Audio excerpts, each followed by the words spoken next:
తాకట్లో ఉన్న మీ బంగారాన్ని విడిపించి ఆ రోజు ఆన్లైన్ రేటుకి కొంటాం. Sharma gold company. నమస్కారం, సుమన్ టీవీకి స్వాగతం.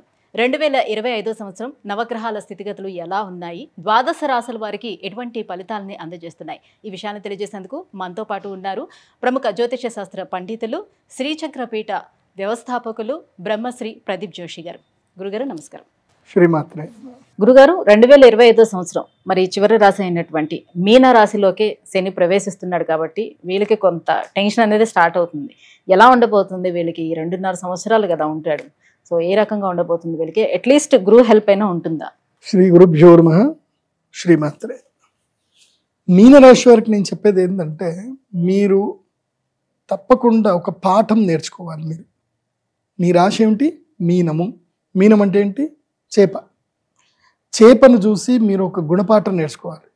ఈ సంవత్సరం మీరే చేప. చేప ఏం చేస్తుంది అంటే, వాడు వేటగాడు ఏం చేస్తాడు అంటే దానికి ఒక చిన్న నత్త పెట్టి కుక్కేస్తాడు. అప్పటిదాకా అలా ఫ్రెండ్స్ తోటి అక్కడిదాకా మంచిగా ఆడుకుంటూ ఉంటాయి. వాడు ఫ్రెండ్ చక్కగా ఉక్కుకి ఇరుక్కొని వెళ్ళిపోతాడు. ఫ్రెండ్ ఎక్కడ పోయాడు, ఫ్రెండ్ ఎక్కడ ఇరుక్కుంటుంది. మళ్ళీ వాడు ఉక్కేస్తాడు. నా ఫ్రెండ్ పోయాడని తెలుసు, మర్చిపోతుంది. నేను కూడా పోతా అని అది కూడా ఉక్కుకెళ్ళి అది అత్యాశకు పోయి ఉక్కుకెత్తుంది. సో దీన్ని ఏమంటారు అంటే, దాన్ని ఏమంటారు, హనీ ట్రాప్, తర్వాత హుక్కింగ్, ఇవన్నీ సైబర్ క్రైమ్లో ఒక ఇదన్నమాట. సో దేనికి భయపడకండి, మీరు తప్పు చేయనంతసేపు దేనికి భయపడకండి. బ్లాక్మెయిల్స్ ఎక్కువగా జరుగుతాయి మీన రాశి వాళ్లకు. ముఖ్యంగా హనీ ట్రాప్లకు గురవుతారు. చాలా జాగ్రత్తగా ఉండాలి మీనరాశి వారు. మీనరాశి వాళ్ళకి విపరీతమైన చంచలము. అందులో రేవతి నక్షత్రం వాళ్ళకైతే దండం పెట్టి చెప్తా, మీరైతే రేవతి నక్షత్రం వాళ్ళు ఎంత ప్రశాంతంగా ఉంటే అంత మంచిది. వీళ్ళు నేనే గొప్ప, నేనే ఈగోకి వెళ్ళిపోతారు. వీళ్ళకు ఉన్నంత ఆశ ఇంకోళ్ళకు ఉండదు. రేవతి నక్షత్రం వాళ్ళకి విపరీతమైన ఆశ, కాంక్ష, దాంతో జీవితాలు పాడు చేసుకుంటారు. ఇప్పుడు మాత్రం గుండెల మీద శనొచ్చి కూర్చుంటాడు, కన్నీళ్లు పెట్టిస్తాడు, పక్క పెట్టిస్తాడు మీన రాశి వాళ్ళకి. సో ఎంత కష్టం వచ్చినా నిలబడండి. కానీ నేను చెప్పేది ఏంటంటే, అత్యాశకు వెళ్ళకండి. ఫైనల్గా నేను చెప్పాల్సింది ఏంటంటే, అత్యాశకు వెళ్ళకండి. ఇంత పెడితే అంత వస్తుంది, అంత పెడితే ఇంత వస్తుంది అని మాత్రం దయచేసి వెళ్ళకండి. కావాలంటే మీకు ఒక ఎగ్జాంపుల్ చెప్పాలంటే, సింపుల్ ఎగ్జాంపుల్, ఈ శివపుత్రుడు అని ఒక సినిమా ఉంటుంది. అందులోపల సూర్య హీరోయిన్ లైలా ఉంటుంది అనమాట. స్కూల్ బ్యాగు అన్ని పోగొట్టుకుంటుంది అనమాట. సేమ్ అదే సిచ్యువేషన్. ఆ హీరోయిన్ ప్లేస్లో మీనరాశి వాళ్ళు ఉంటారు, సూర్య ప్లేస్లో మోసగాళ్ళు ఉంటారు అనమాట. మొత్తం అన్నీ లాగేసుకుంటారు, ఆశ పెడతానే ఉంటారు, అన్నీ లాగేసుకుంటారు. వస్తుంది అనుకుంటారు, ఏది రాదు, అన్నీ పోతాయి. ముఖ్యంగా పరువు పోతుంది. మీనరాశి వాళ్ళకు పరువు పోతుంది. సో అలాంటి పనులు చేయకుండా చాలా జాగ్రత్తగా ఉండండి. పోయినా పెద్దగా సీరియస్ ఏం తీసుకోవద్దు. సో సమస్యలు అయితే ఉంటాయి. కానీ నేను మీన రాశి వాళ్ళకి చెప్పేది ఏంటంటే, గృహత్యాగము చేయవలసిన సమయం ఇది. ఇల్లు వదిలేయాలి. ఏదైనా అద్దె ఇంట్లో ఉంటున్నారు, ఎక్కడైనా ఇబ్బందులు అవుతున్నాయనంటే ఇల్లు మారండి, మంచి ప్లేస్కి ఇంటికి వెళ్ళండి. ఎందుకోసం అంటే, ఈ మధ్య కాలంలో ఏం జరుగుతుంది అని అంటే, ఈ ఇంట్లోకి ఎవరికైనా అద్దెకి ఇచ్చినా సరే వాళ్ళని ఇంట్లోకి నుంచి ఎలగొట్టేసేయండి.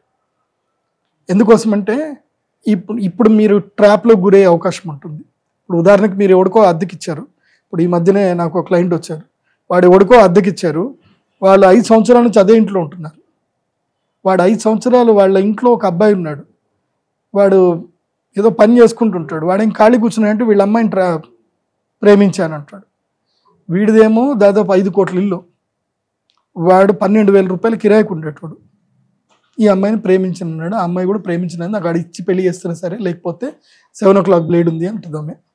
అలా నాన్నని ఎత్తి మీద చేయబెట్టుకుంటాడు. దీని ఏం చేయాలి అయ్య గారు, దీనికేమో మంచి సంబంధాలు చూశాను, మంచి IASలు IPS సంబంధాలు చూశాను, మా కులంలో మంచి సంబంధాలు ఉన్నాయి గురువు గారు, దీనికి బెంజ్ కార్లో దింపుదాం అనుకున్నా, పోయి మోటార్ బైక్ మీద తిరుగుతా అంటుంది అయ్య గారు, ఏం చేయాలి అయ్య గారు అని నా దగ్గరకు వచ్చి కూర్చున్నాడు. ఇది పరిస్థితి.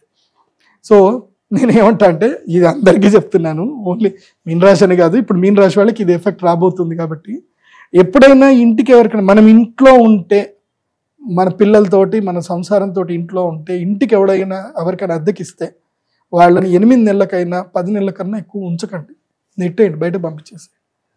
5 ఏళ్ళు 10 ఏళ్ళు ఇండ్లలో వద్దు. వాళ్ళు ఏదో ఒకటి నెగిటివ్ చేశారనుకోండి, మొత్తం కుటుంబం అంతా ఏడ్చుకుంటూ కూర్చోవాలి. బావా బావా అనుకుంటూ ఇంకా ఇంకా చెప్పాను, ఇంకా ఏం చెప్పాలి, ఇంకా బావా బావా పన్నీరు, బావని పట్టుకొని తన్నీరు అన్నట్టు మొత్తం లాగేస్తారు, అశాంతం లాగేస్తారు. చాలా జాగ్రత్త. ఓకే, సో ఎక్కువగా మోసపోయే అవకాశాలు బాగా భయంకరంగా మోసపోతారు. ఈ సంవత్సరం ఎవరైనా మోసపోతారు అంటే అది మీనరాశి, మేషరాశి, అదే విధంగా వృశ్చిక రాశి. వీళ్ళు మోసపోవడానికి రెడీ ఉన్నారనమాట. రెండు మేము మోసపోతాం రెడీ అని. ఈ మధ్య ఫోన్ చేసినప్పుడు కూడా సైబర్ నేరగాళ్ళు మీకు ఫోన్ చేస్తారు, మీకు అది ఇది అని చెప్తారు, ఏది నమ్మకండి. సేమ్ నేను కూడా అదే చెప్తున్నా మీకు. మరి ఇంకా ఎలాంటి పరిహారాలను పాటించుకోవాలి కాస్త మనశ్శాంతిని పొందేందుకైనా? ఏముంది, తిన్నామా పడుకున్నామా తెల్లారిందా, దానికి ముందు ఎక్కువ పెద్ద సీరియస్ అవ్వద్దు. సినిమాలు మంచిగా చూడండి, హ్యాపీగా నవ్వుకోండి. ఓకే, ఎంత వీలైతే అంత నవ్వుకోండి, ఎంత టైంపాస్ చేస్తే అంత టైంపాస్ చేయండి, పని చేయండి. కానీ ఎక్కడ పెట్టుబడులు పెట్టకండి, ఎవరిని నమ్మకండి. మెయిన్గా ఏంటంటే ఈ రాజశ్యామలాదేవి అమ్మవారి యాగం చేసుకోండి. శని కొంచెం సైలెన్స్ అవుతాడు. మీరు కూడా పంచభూత శివలింగ దర్శనం చేసుకోండి. తిరుపతి తప్పకుండా కొండెక్కండి. మోకాళ్ళ పర్వతము కనీసం 18 మెట్లైనా సరే మోకాళ్ళతో ఎక్కండి. బట్ట కట్టుకొనైనా ఏదైనా సరే మోకాళ్ళ పర్వతం 18 మెట్లైనా మోకాళ్ళతో ఎక్కండి. ఆ వెంకటేశ్వర స్వామి దగ్గరికి వెళ్ళండి, అహంకారం వదిలేయండి, తుంబురు తీర్థం వెళ్ళండి, స్నానం చేయండి, ధ్యానం ఎక్కువగా చేయండి. ఇది చేస్తే చాలు. నేను ఇప్పుడు చెప్పేది ఏంటంటే అందరికీ, ద్వాదశ రాశుల వాళ్ళందరికీ చెప్పేది ఏంటంటే మన అదృష్టము, మనం ఇప్పుడు బతికున్నాము అంటే 144 సంవత్సరాలకు ఒకసారి కుంభమేళా వస్తుంది, మహాకుంభమేళా వస్తుంది ప్రయాగ్రాజ్లో. కాబట్టి 144 సంవత్సరాలకు వచ్చే మహాకుంభమేళ చాలా అదృష్టవంతమైంది. అక్షయ తృతీయ వరకు శక్తి ఉంటుంది అక్కడ. కాబట్టి జనవరి 13వ తారీఖు మొదలు అక్షయ తృతీయ వరకు, మే వరకు, ఈ మధ్యలో ఎప్పుడైనా సరే వెళ్ళి చక్కగా ప్రయాగరాజులో స్నానం చేసి, అక్కడ ప్రయాగరాజులో చక్కగా మీ యొక్క పితృదేవతలకు వాళ్ళందరికీ పిండ ప్రదానాలు ఏమైనా చేసి, అక్కడ నుంచి అయోధ్య రాముని దర్శనం చేసుకొని, అక్కడ నుంచి కాశీకి వెళ్ళి కాశీ విశ్వేశ్వరుని దర్శనం చేసుకొని ఒక టూర్ వెళ్ళి రండి. అందరూ కూడా టూర్ తప్పకుండా వెళ్ళరండి. ఈ సమ్మర్లో వెళ్ళండి, ఎట్లా సమ్మర్ ఖాళీ ఉంటుంది కాబట్టి. ఎగ్జామ్స్ అయిపోయిన తర్వాత అందరూ కూడా తప్పకుండా వెళ్ళండి. కొంచెం క్రౌడ్ ఎక్కువగా ఉన్నప్పుడు వెళ్ళకండి. ఏదో మళ్ళీ ఈ మధ్యనే చూసాం స్టాంపేడ్స్ అయ్యాయి, అక్కడైతే భయంకరంగా క్రౌడ్ ఉంటుంది కాబట్టి చాలా జాగ్రత్తగా వెళ్ళండి. ప్రయాగ్రాజ్లో దాదాపు ఒక 50 కిలోమీటర్ల వరకు మొత్తం పుష్కర ఘాట్లే అన్నీ కూడా. కాబట్టి ఎక్కడ అనుకూలం ఉంటే అక్కడ పుష్కర స్నానం చేయండి, జాగ్రత్తగా వెళ్ళి రండి. ఇది మంచి రోజు. ఇది అందరూ, ప్రతి సనాతన ధర్మ బంధువులందరూ కూడా వెళ్ళి ప్రయాగ్రాజ్లో పుష్కర స్నానం అయితే చెయ్యాలి. గురుగారు, ఈ 2025 సంవత్సరం మీనరాశి వారికి ఎలా ఉండబోతుంది, ఎలాంటి పరిహారాలని పాటించుకుంటే బాగుంటుంది, విషయం తెలియజేసినందుకు ధన్యవాదాలు. శ్రీమాత్రే నమః.